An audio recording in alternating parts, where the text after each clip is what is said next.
some pretty hardcore archival inks to stamp it.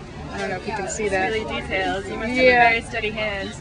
Yeah, steady hand. You take a lot of time, and or sometimes it, it just rolls right out. It takes just an hour or so to carve one. And so how long have you been doing this?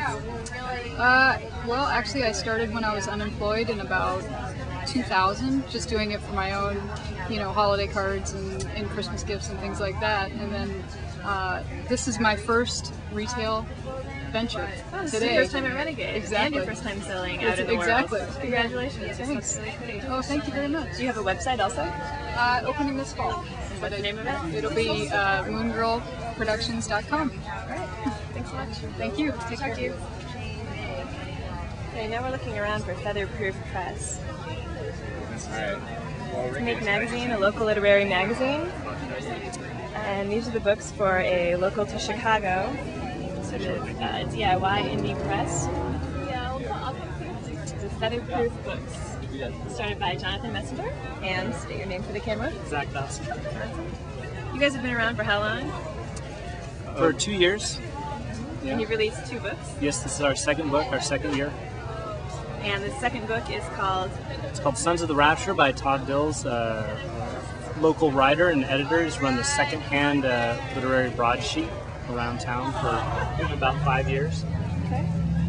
Well, that's one short story. What we do is we take short stories and we publish them as mini books. And then we bundle them together in a nice designed little package. And so there's 5 different stories by 5 different authors in each of these bundles. We're moving that way. This is the item from the Renegade Craft that I will be going home with. So this is Two Space. This is Christine Haynes, who makes all of these designs from her home in LA, right? That's right. How long have you been a seamstress? I've been sewing my whole life, but I've been doing it full time for just about 2 years. It's been my job for about 2 years. Congratulations. What's your art background? I've been doing art my whole life. I grew up in a small sort of artsy town, so I was able to paint and sew stuff all along.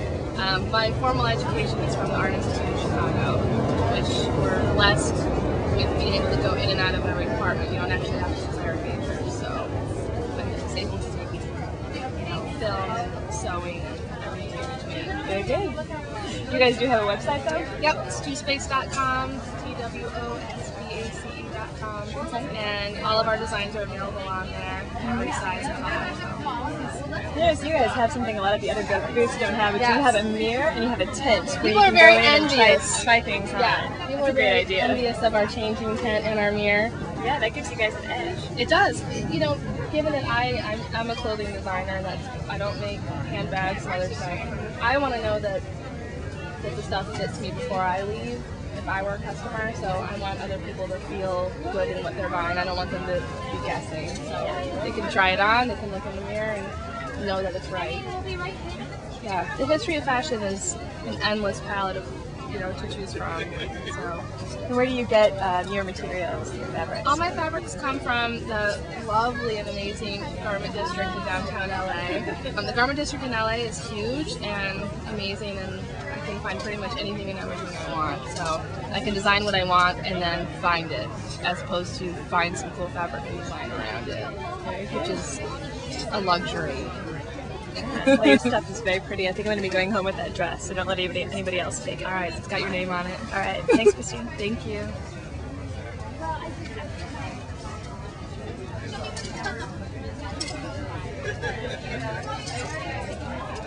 So right next to Two Space, we've got another booth that caught my eyes. It's the booth that's called India Romeo. Now, is India actually your name? No, it's not. My name is Ileana Rodriguez, but India Romeo is the phonetic alphabet for my initials, so I wanted to have a name that was kind of mine, but wasn't as confusing a lot as my name is. And so a few words on your wares here. You've got jewelry, you've got handbags, you've got some pouches. Yeah. What inspires you, and how long have you been making crafts? I started my business 2 years ago, 2.5 years ago. And I make handbags and accessories and a little bit of jewelry. And I just started making clothing last year also. My tagline is "Lovely things for lovely people," and that sort of embodies my aesthetic. It's pretty and feminine, but not too girly and not too pussy. You know, things that you can wear every day, but are sort of special. Where do you get all of your raw materials?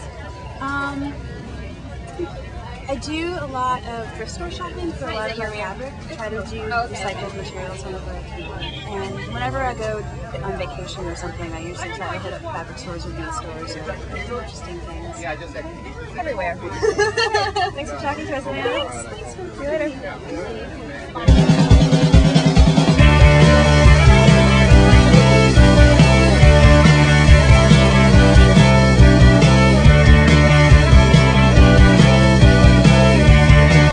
You guys are both with PDX Super Crafty, which is a craft collective that's based in Portland, Oregon, right? Yes. Why don't you give your names and then tell us a little bit about the kind of crafts that you make? I'm Kathy Pitters, and my business is Bossa Nova Baby, and I make resin accessories like belt buckles and rings and bracelets, and also children's clothes and adult clothes with screen printing. And my name's Rachel O'Rourke, and I have a business with my husband Danny, and we have Lucky Lulu Designs. And so we use a lot of vintage inspired jewelry components, and then we kind of create modern jewelry. And then we work with a local artist, and we do our own printing onto jewelry. You guys have a website, right? Mm-hmm. Why don't you name them? The collective site is pdxsupercrafty.com, and you can get to all 4 of our sites from there. And did I see that there's actually, you guys put out a book? Yeah. A crafting book? What's it called? Super Crafty. Super Crafty.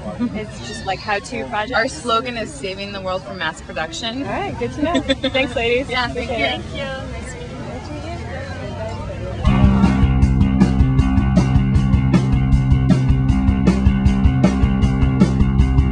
Do you have a couple minutes? Yeah, sure. Okay. So we're here with Jenny Hart of Sublime Stitching, and she makes embroidery kits, and I think you also came out with a book recently. Yes. And you've gotten a lot of great press. If you're like me and you are always on craft sites like getcrafty.com or supernatural.com, it's kind of like talking to a minor celebrity here, because Jenny gets a lot of great press and everybody loves her on those forums. Well, how I got started was I have a background in fine art, and I had always thought that embroidery was a great medium that wasn't really being explored outside of some pretty strict confines. So my mother taught me to embroider, and I got completely addicted to it. I had no idea that I would get hooked on it, and I saw that the market wasn't innovating that product anymore. There were no updated designs. There were no instructions that didn't assume we all knew how to sew already. I mean, it was really like 30 or 40 years behind the time. So I started Sublime Stitching. I love to draw. It's my first passion, and that's why I like embroidery, because it's illustrative. And so I started doing hot iron embroidery transfers, which is really something that was very traditional, and companies stopped making them. They weren't offering them anymore. So the mission of my company is to revive an interest in hand embroidery and offer the resources that a contemporary crafter needs. Then I came out with a Stitch It kit that Chronicle Books asked me to write and design and do the patterns for, and it was so popular that we did a follow-up book which came out. I sold out all my copies today, but this is what the cover looks like. And it's all new patterns, and everything is designed for somebody who's never held a needle. So even if you buy a single pack of patterns, it tells you how to do your first stitch and what the supplies are that you need. And even though there are hundreds of stitches and embroidery can be very elaborate, you can learn one stitch and embroider for the rest of your life. Well, congratulations. And also tell us where you're based. Oh, I'm based in Austin, Texas. Okay. I'm also a founding member of the Austin Craft Mafia. Very good. And your website is? SublimeStitching.com. All right. Thanks a lot for talking to us. Thanks. See you around. Bye.